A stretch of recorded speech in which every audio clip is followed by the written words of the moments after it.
Welcome to Turning Pages, a series of in-depth conversations with authors about their works.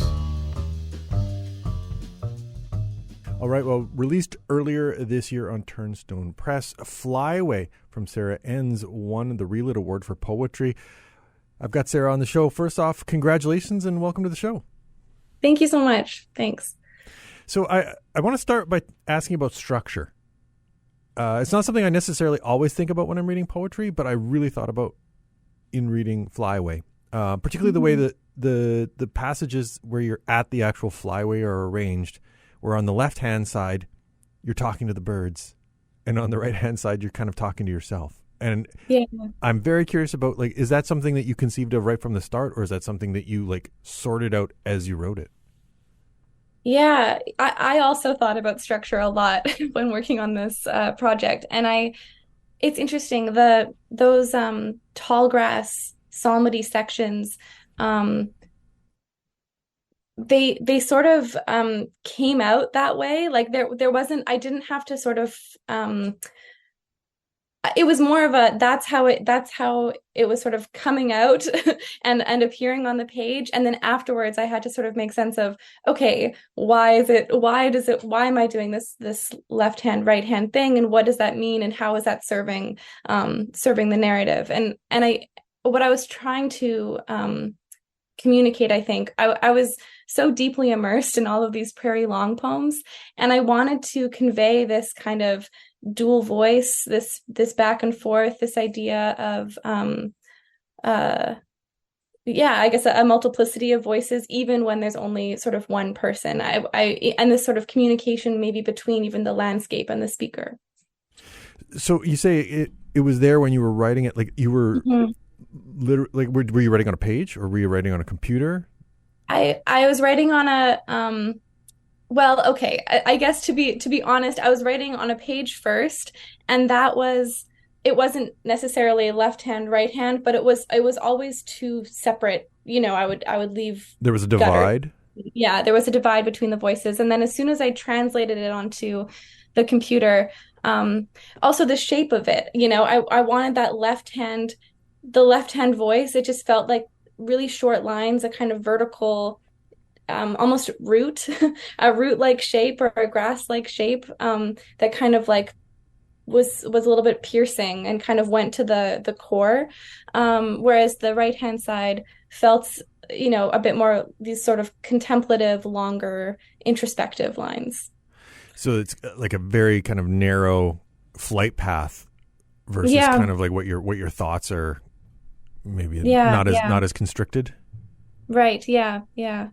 And you're talking about, you're thinking about kind of the voices, the you speaking to someone else versus kind of speaking to yourself Hmm. is there, and things is that just kind of like how you act in nature? Like if you go out into nature, which it seems like, you draw on actual experiential, being in some of these, Yeah.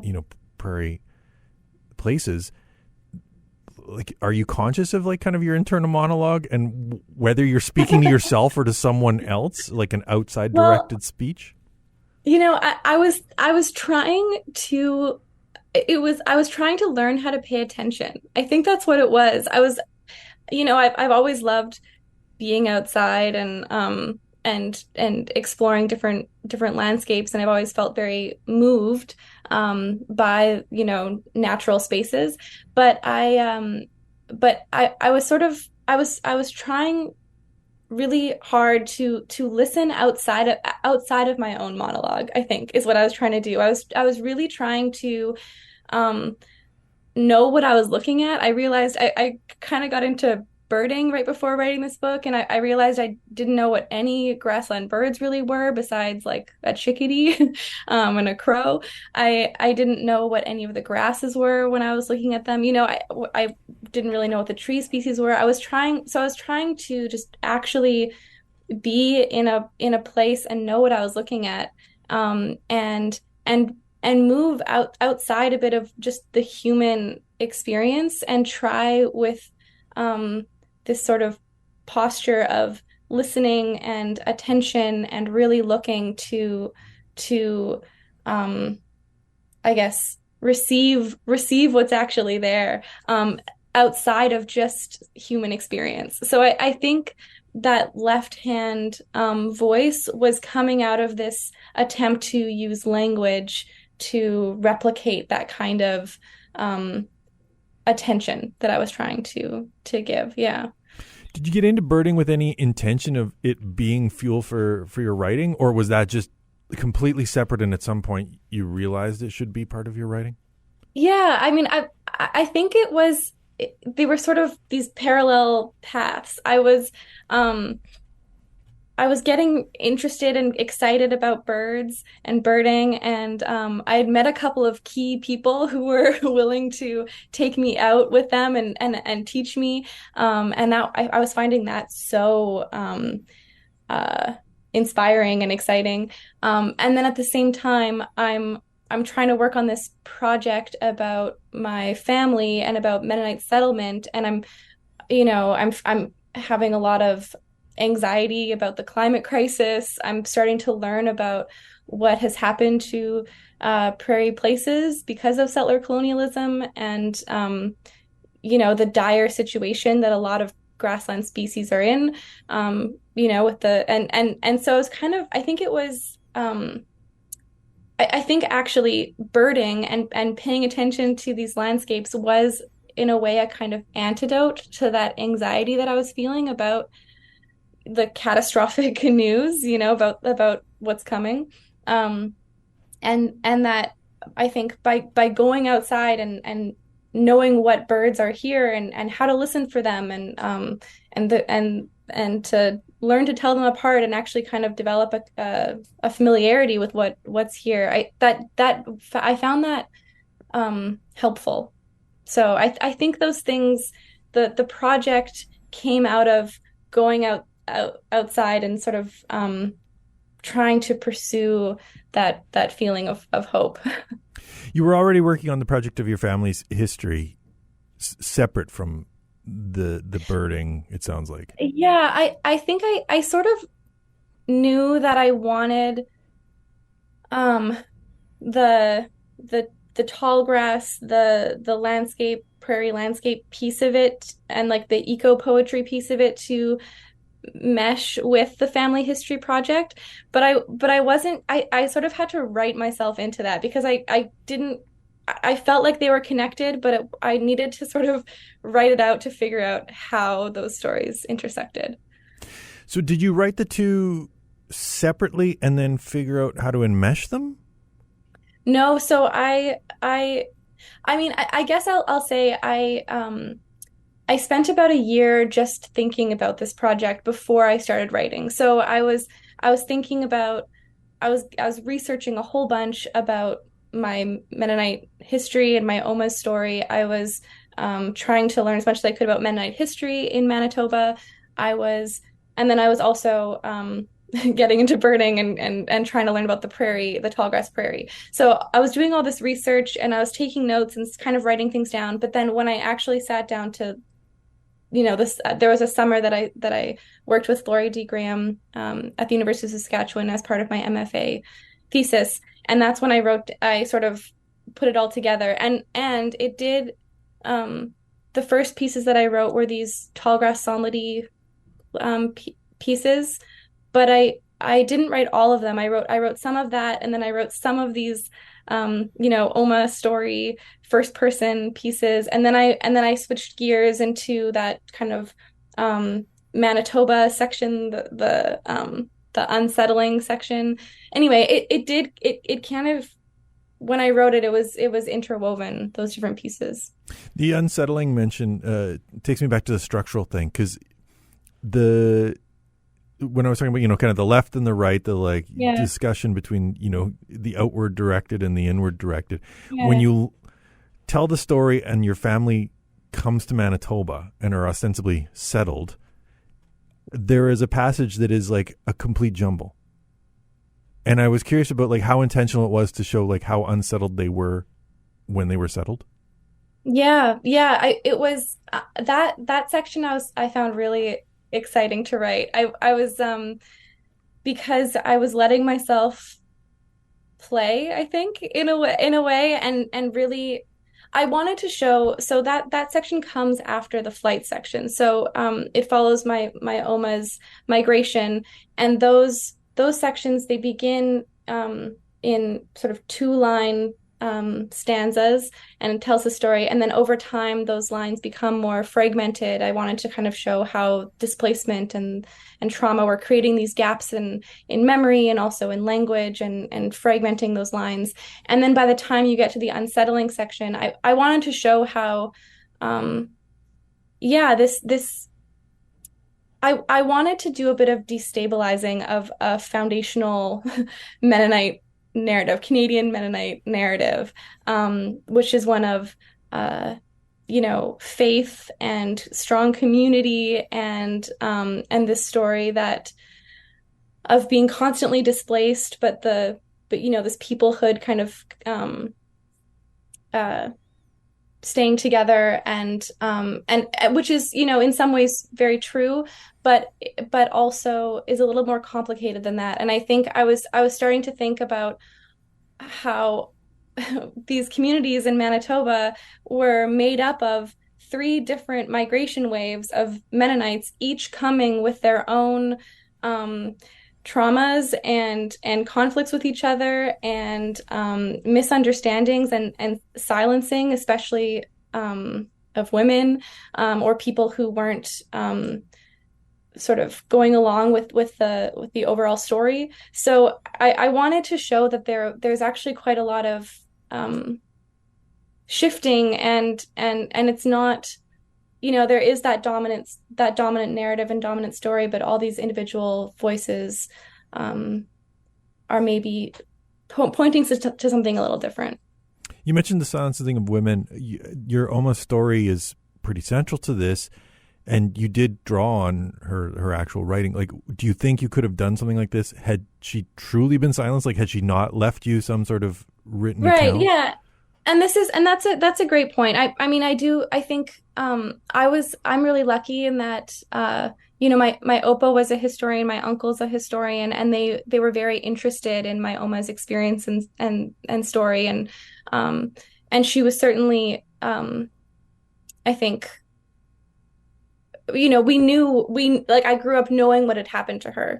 In some cases, though, I want to say that, like, there were some parts of the way that we talked about what happened to her was kind of triumphant. Like, she went through this horrible thing, but then she arrived here and yay, she got to make us. Whereas I think it's the parts of her story, not all of it was so easy to speak about. And It doesn't fit like a triumphal narrative, kind of, or yeah, I think so. I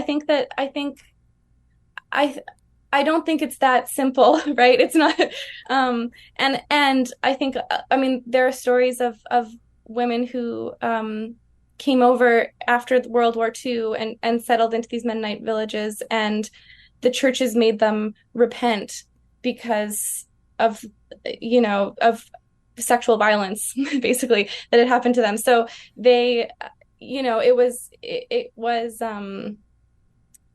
there certainly was some pressure not to talk about what had happened, and also I think that there was a lack of language to know how to talk about what had happened, and of course, yeah, I will say that if I wouldn't have been able to write this at all if it hadn't have been for the archives that I could draw on within my family, and I'm very lucky that my Oma did write down parts of her story and talk about the general arc of it. Yeah. You draw on your Oma story, but you also draw on other writers. In the credits, you list the like portions of phrases and things that you borrowed from other people. As far as writing a piece like this goes, was like that intentional to like show kind of, in the same way that like a flock of birds are connected, right? Whether like individually they're occupying a different space, but they're all kind of flying towards something. Like is writing something like this showing like these words on the page are, atomized, but all ultimately kind of part of one whole? Yeah. I think So I was reading so much Mennonite history. I was reading a lot of Canadian long poems, and I wanted, yeah, I wanted this idea of to sort of evoke. So okay, if I'm trying to sort of evoke this prairie landscape, this specific prairie place, um, to me, one way of making sense of that is pulling on the voices um, that have talked about this place before. So pulling, and I also, use some Bible verses that is so that were so important to and are so important to sort of that Mennonite understanding of this place, right? So yeah, I wanted to evoke evoke the prairies using these texts that have helped us understand what it means to live in this place. The Black Ravens, which are Hmm. these like roving death cars in Stalin's Yeah. Russia. Did you like read about those during your research on like your almost history, and like did you make the connection with the birds before you started writing like the like flight path birds, like because then at certain points like there are other, like a crane, like a physical, Yeah. excavation unit crane, but there are Yeah. other like allusions to birds within your grandmother's story. But the Yeah. Black Raven seems to be just like the most like hauntingly like direct connection you can make between these two halves. Yeah, and that I mean sometimes things just sort of fall like they're like little keys. Sometimes like you just get these connections or these images or these metaphors that kind of link things together and you can't really plan for it, but they're just there. And when I think maybe the first time I heard about the Black Ravens was I got to interview my Oma when I was 16. And I asked her about all of this, and I had pretty much no idea what I was talking about. Like I had a very loose sense of what exactly happened before World War II, during World War II, and after World War II in terms of like global politics. And but I was curious about what she was doing. It was for a social studies project, and she was really generous with me and gave this interview, and she talked about that's how she described these trucks. That's how everyone, I guess, in their villages talked about the trucks and as Black Ravens. And so I remember that phrase so memorable and haunting, like you said. And I and then for this project, it's like okay, like all these pieces kind of um yeah, these connections kind of find each other. I do want to kind of pivot back to structural questions because you're talking about connections finding each other. Sure. Pretty much like right at the midway point of this poem, you wrote, "What I still want, one long true story, good and true in the telling." And like, I'm curious about kind of like how much self-revelation and like authorial intent you put Uh, into something, and the fact that this lands pretty much in the heart of what you would consider the book, right? Like right in the yeah. midway point when, like, are you conscious of that, or is that something I'm reading into it, as a reader afterwards? Yeah, no, I'm what I love about the long poem is that you get you kind of invite the reader to go along with the process of the writing. Like it's about this ongoing um I guess like the process of figuring out what you're writing towards, figuring out the story that you're untangling, following these threads. It's not um the long poem kind of just extends and opens and more questions and more voices are kind of all and more like documentation and all these things are kind of brought into it. And so I wanted to I wanted I wanted the feeling of reading Flyway to be this sort of migration um towards some kind of understanding of this story, of my Oma story, but also of what it means to have come here and what's happened, the destruction that's happened here and reckoning with yes, Mennonites have been displaced, and certainly my Oma came over as a refugee, and that there's a way of talking about that, but also in coming to Manitoba, of course, Mennonites displaced Indigenous people from their lands, and so I'm wanting to sort of through the writing reckon with that and try to, yeah, I think exactly that. I'm glad you picked up on that line.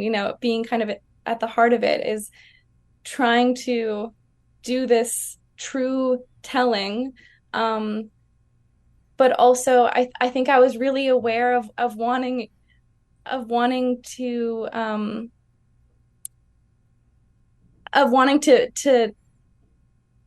I guess I don't know, make sense, feel okay about my people being here, about how can I reckon with that and take historical accountability for what's happened, um, and where can we go from here? I think is what I was after. You mentioned taking the reader on this through this Yeah. process as well. Do you see that like as like a concurrent process or a consecutive process? Like, are you in the like writing it and figuring it out yourself, hoping the reader kind of piggybacks on you, or is it like, here, Yeah. I've done the work, now I'll show you how to go through it? Yeah, no, I wanted the reading to feel like you're in this process of moving through an idea. I wanted it to be, it's not I can't remember now if it's Crouch or someone in this great book, called The Long Poem Anthology, talks about it's not about the having written, it's about the writing. Like I wanted that feeling of something's in process here, and we're moving through it together.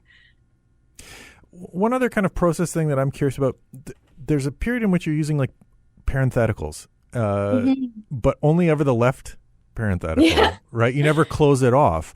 yeah, And I'm curious, like, structurally, is that to like provide an aside, like a, hey, I'm pulling you out of kind of like the forward thrust of things, but I refuse to like finish it? Like, what's going on yeah, with that? yeah. Thanks for asking about these. It's fun for poets to get questions about punctuation and things, because it is so intentional, but you're sort of like, are people going to notice these things, these choices?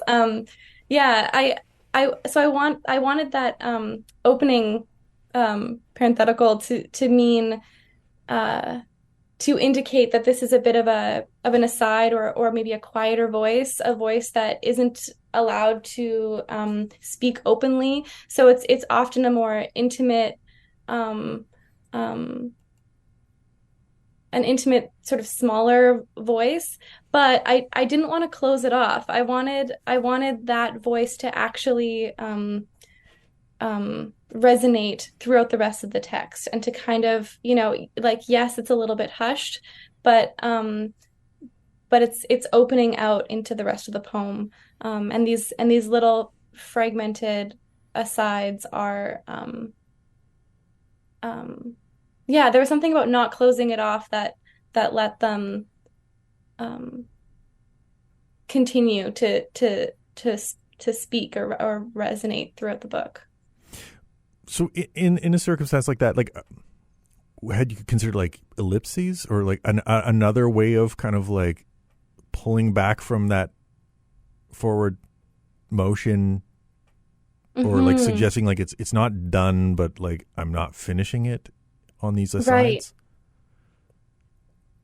I don't know if I considered ellipses or other, I could have done a little like semicolon or something. Yeah, Um, because like you said, yeah, it's very purposeful, right? Like how you yeah, structure this, and what punctuation you use when it's so spare. Like yeah, like the economy means like those things matter them that yeah. much more. Yeah, I think I like the honestly, I like the The shape. look. Yeah. Those I it to open the voice. I do think that curved little, like, it's almost like a little bit of a cupped hand, Mm. like a bit of a whisper, like this is or sort of a sheltered, I don't know, sheltering, quieter, like hidden away kind of shape. So that's I think that's why I wanted to open it with, or yeah, have those opening parentheticals, but not close them off. Um, yeah. Are things like that in your like initial draft, or is that something you figure out, through an editing process?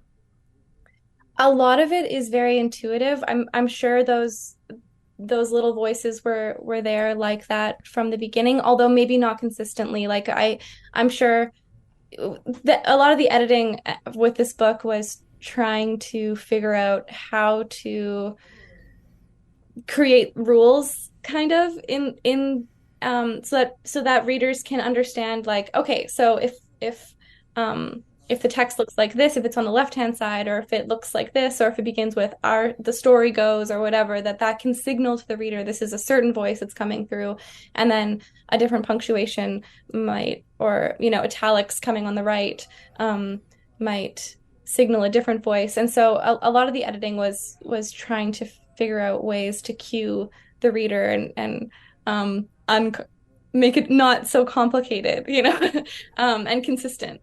Yeah. So there's that, like the visual cues of like, this, then this, left to right. There's a point at which the girl on the roof who's reading Margaret Lawrence looks up, and that passage is written in a way that it looks like a flight path of birds. Yeah. Am I like, that's. Yeah, absolutely. Yeah. Yeah. So like those visual things, like the jumbled point that I mentioned when, things were settled, but actually unsettled, like, are you writing them on the page that way, or are you visualizing that in your head and then saying like, okay, I need to like sort out how I like represent this visually so that it suggests it within both the words and the layout? I think it was when I moved things over to a Word document, when I was going, working on the computer, that's when I could really think through things visually. Whereas on the page, it was more about the rhythm, like so what section goes where, and and and sort of just letting myself go, like not thinking too hard, not trying to do anything that's going to inhibit the writing. And then yeah, exactly. I think, and I love thinking about poetry visually, and how the words appear on the page, how that can aid in the reading or be part of the reading. Yeah. You, towards the very end, say, "Will you look, dwell with, attend?" Is that a message to yourself as much as it is to the reader? Oh yeah, absolutely. All those questions on those left-hand sides of the page, I it's all sort of to myself, like how can I do this? How can I really attend to this story, to this place, to what's happened here, to this history that belongs to me, that has brought me here. How can I pay attention to that well? Well, I appreciate you asking those questions, and I appreciate you answering mine, Sarah. Flyway is out through Turnstone Press, and now thanks again for joining us on the show, and again, congratulations on the ReLit Award. Thanks so much.